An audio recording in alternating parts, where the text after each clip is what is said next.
Returning now to the studio with more on the developments in Gaza is founder and executive director of the Israel Institute for Strategic Studies, Dr. Martin Sherman. Thank you very much for coming back in. Thank you for having me again. So my first question to you is, what should Israel really be doing? What is Israel's responses that are, Well, it's very easy for me to sit in the air-conditioned studio and offer advice, but that doesn't mean to say that my advice is not correct.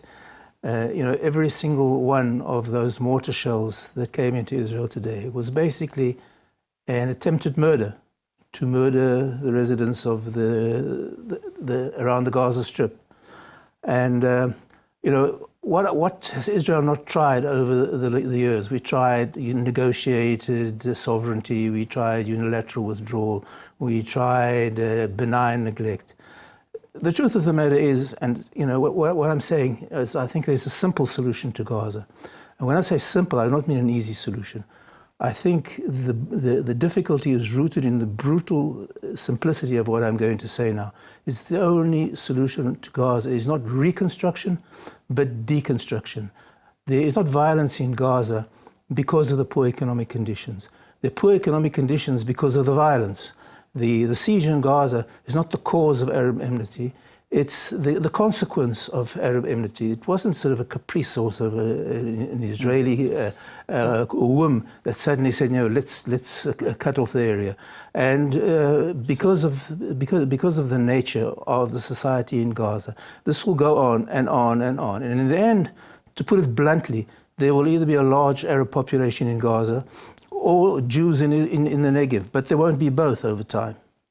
So, again, what do you suggest be done, to fix this issue? I think the first thing is to stop considering the Palestinians as prospective peace partners and relate to them as the way they relate to themselves, as implacable enemies, and treat them as such. I think that the continuation of humanitarian aid doesn't do anything to mitigate the conflict. It just perpetuates the conflict. And I think. But can we not agree that out of the roughly 2 million Gazans who are living in the Strip right now, not all of them, are in Hamas's pocket? Well, first of all, yes, but that's irrelevant.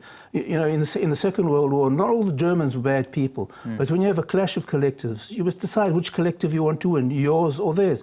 And if you're willing to sacrifice your individual, your collective rights for their individual rights, you're going to lose. And I do think there should be a humanitarian solution to Gaza, but a completely different one.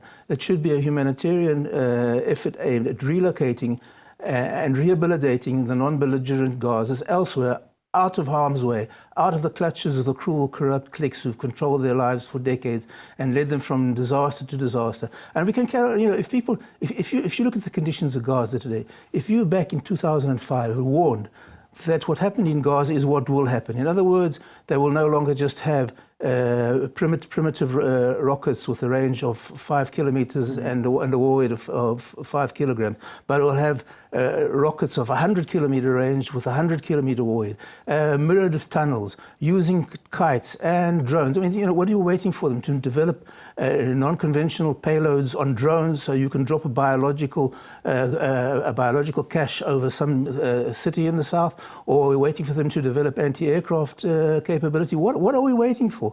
There is going to be no consensual conclusion to the fighting in Gaza, only a coercive one. And the question is, are we going to let the Gazans choose the time to precipitate that clash, or should we initiate preemptive action and choose the time and place ourselves? All right. Well, that gives us a lot to think about, and a lot to pay attention to in the development. Sorry, I couldn't be more optimistic.